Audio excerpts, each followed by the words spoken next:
कर्ण का जन्म कैसे हुआ? विचित्र है यह कथा।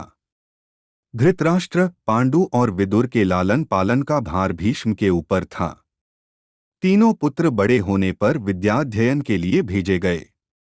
धृतराष्ट्र बल विद्या में, पांडु धनुर्विद्या में तथा विदुर धर्म और नीति में निपुण हुए। युवा होने पर धृतराष्ट्र अंधे होने के कारण राज्य के उत्तराधिकारी न बन सके। विदुर दासी पुत्र थे, इसलिए पांडु को ही हस्तिनापुर का राजा घोषित किया गया। भीष्म ने धृतराष्ट्र का विवाह गांधार की राजकुमारी गांधारी से कर दिया। गांधारी को जब ज्ञात हुआ कि उसका पति अंधा है तो उसने स्वयं अपनी आंखों पर पट्टी बांध ली। उन्हीं दिनों यदुवंशी राजा शूरसेन की पोषित कन्या कुंती जब सयानी हुई तो पिता ने उसे घर आए महात्माओं के सेवा में लगा दिया। पिता के अतिथिगृह में जितने भी साधु महात्मा, ऋषि मुनि आदि आते, कुंती उनकी सेवा मन लगाकर किया करती थी। एक बार दुर्वासा ऋषि आए। कुंती ने उनकी भी मन लगाकर सेवा की। कुंती की सेवा से प्रसन्न होकर दुर्वासा ऋषि ने कहा, पुत्री, मैं तुम्हारी सेवा से अत्यंत प्रसन्न हुआ। आथ तुझे एक ऐसा मंत्र देता हूँ जिसके प्रयोग से तू जिस देवता का स्मरण करेगी वह तत्काल तेरे समक्ष प्रकट होकर तेरी मनोकामना पूर्ण करेगा। इस प्रकार दुर्वासा ऋषि कुंती को मंत्र प्रदान करके चले गए। एक दिन कुंती ने उस मंत्र की सत्यता की जांच करने के लिए एकांत स्थान पर बैठकर उस मंत्र का जाप कर सूर्यदेव का स्मरण किया। उसी क्षण सूर्यदेव वहां प्रकट होकर बोले, देवी, मुझे बताओ कि तुम मुझसे किस वस्तु की अभिलाषा करती हो। मैं तुम्हारी अभिलाषा अवश्य पूर्ण करूंगा। इस पर कुंती ने कहा, हे देव, मुझे आपसे किसी भी प्रकार की अभिलाषा नहीं है। मैंने तो केवल मंत्र की सत्यता परखने के लिए ही उसका जाप किया है। कुंती के इन वचनों को सुनकर सूर्यदेव बोले, हे कुंती, मेरा आना व्यर्थ नहीं जा सकता। मैं तुम्हें एक अत्यंत पराक्रमी तथा दानशील पुत्र प्रदान करता हूं। इतना कहकर सूर्यदेव अंतर्ध्यान हो गए। कुंती ने लज्जावश यह बात किसी से नहीं कह सकी। समय आने पर उसके गर्भ से कवचकुंडल धारण किए एक पुत्र उत्पन्न हुआ। कुंती ने उसे एक मंजूषा में रखकर रात्रि बेला में गंगा में बहा दिया। वह बालक बहता हुआ उस स्थान पर पहुंचा जहां पर धृतराष्ट्र का सारथी अधिरथ अपने अश्व को गंगा नदी में जल पिला रहा था। उसकी दृष्टि कवचकुंडलधारी शिशु पर पड़ी। अधिरथ निःसंतान था, इसलिए उसने बालक को अपने छाती से लगा लिया और घर ले जाकर उसे अपने पुत्र के जैसा पालने लगा। उस बालक के कान अति सुंदर थे, इसलिए उसका नाम कर्ण रखा गया। कर्ण गंगाजी में बहता हुआ जा रहा था कि महाराज धृतराष्ट्र के सारथी अधिरथ और उनकी पत्नी राधा ने उसे देखा और उसे गोद ले लिया और उसका लालन पालन करने लगे। कुमार अवस्था से ही कर्ण की रुचि अपने पिता अधिरथ के समान रथ चलाने की बजाय युद्धकला में अधिक थी। कर्ण और उसके पिता अधिरथ आचार्य द्रोण से मिले, जो कि उस समय युद्धकला के सर्वश्रेष्ठ आचार्यों में से एक थे। द्रोणाचार्य उस समय कुरु राजकुमारों को शिक्षा दिया करते थे। उन्होंने कर्ण को शिक्षा देने से मना कर दिया क्योंकि कर्ण एक सारथी पुत्र था और द्रोण केवल क्षत्रियों को ही शिक्षा दिया करते थे। द्रोणाचार्य की असम्मति के उपरांत कर्ण ने परशुराम से संपर्क किया, जो कि केवल ब्राह्मणों को ही शिक्षा दिया करते थे। कर्ण ने स्वयं को ब्राह्मण बताकर परशुराम से शिक्षा का आग्रह किया। परशुराम ने कर्ण का आग्रह स्वीकार किया और कर्ण को अपने समान ही युद्धकला और धनुर्विद्या में निष्णात किया। कर्ण को उसके गुरु परशुराम और पृथ्वी माता से श्राप मिला था। कर्ण की शिक्षा अपने अंतिम चरण पर थी।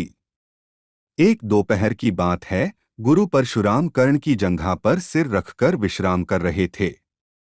कुछ देर बाद कहीं से एक बिच्छू आया और उसकी दूसरी जंघा पर काट कर घाव बनाने लगा।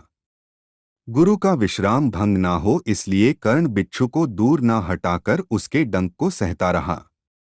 कुछ देर में गुरुजी की निद्रा टूटी और उन्होंने देखा कि कर्ण की जांघ से बहुत रक्त बह रहा है।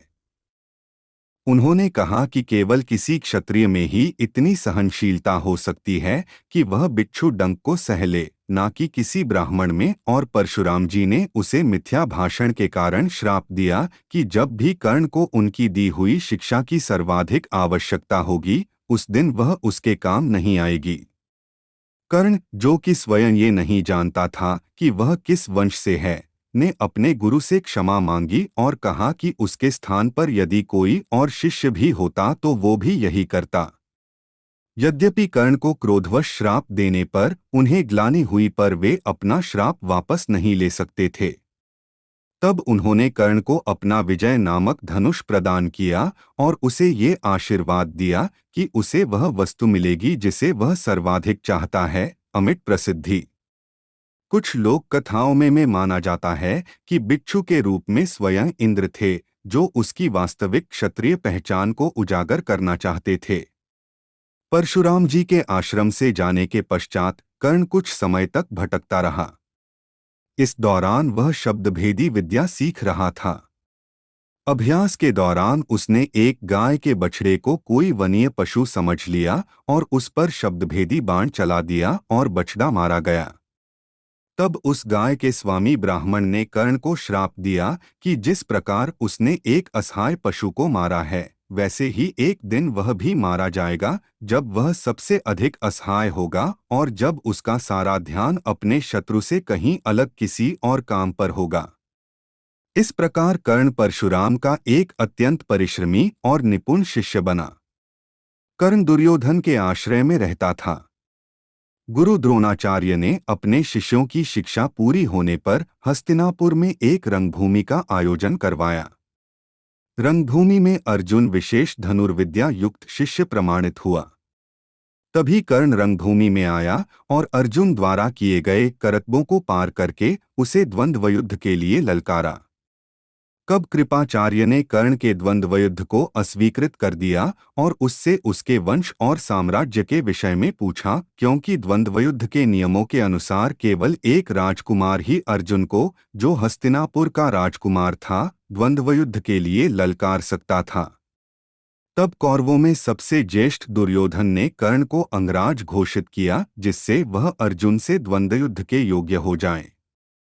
जब कर्ण ने दुर्योधन से पूछा कि वह उससे इसके बदले में क्या चाहता है, तब दुर्योधन ने कहा कि वह केवल ये चाहता है कि कर्ण उसका मित्र बन जाए। इस घटना के बाद महाभारत के कुछ मुख्य संबंध स्थापित हुए, जैसे दुर्योधन और कर्ण के बीच सुदृढ़ संबंध बने, कर्ण और अर्जुन के बीच तीव्र प्रतिद्वंद्विता और पांडवों तथा कर्ण के बीच वैमनस्य। कर्ण दुर्योधन का एक निष्ठावान और सच्चा मित्र था। यद्यपि वह बाद में दुर्योधन को खुश करने के लिए द्यूत क्रीड़ा में भागीदारी करता है, लेकिन वह आरंभ से ही इसके विरुद्ध था। कर्ण शकुनी को पसंद नहीं करता था और सदैव दुर्योधन को यही परामर्श देता कि वह अपने शत्रुओं को परास्त करने के लिए अपने युद्ध कौशल और बाहुबल का प्रयोग करे, ना कि कुटिल चालों का। जब लाक्षागृह में पांडवों को मारने का प्रयास विफल हो जाता है, तब कर्ण दुर्योधन को उसकी कायरता के लिए डांटता है और कहता है कि कायरों की सभी चालें विफल ही होती हैं, और उसे समझाता है कि उसे एक योद्धा के समान कार्य करना चाहिए और उसे जो कुछ भी प्राप्त करना है, उसे अपनी वीरता द्वारा प्राप्त करे। चित्रांगद की राजकुमारी से विवाह करने में भी कर्ण ने दुर्योधन की सहायता की थी। अपने स्वयंवर में उसने दुर्योधन को अस्वीकार कर दिया और तब दुर्योधन उसे बलपूर्वक उठाकर ले गया। तब वहां उपस्थित अन्य राजाओं ने उसका पीछा किया, लेकिन कर्ण ने अकेले ही उन सबको परास्त कर दिया। परास्त राजाओं में जरासंध, शिशुपाल, दंतवक्र, साल्व और रुक्मी इत्यादि थे।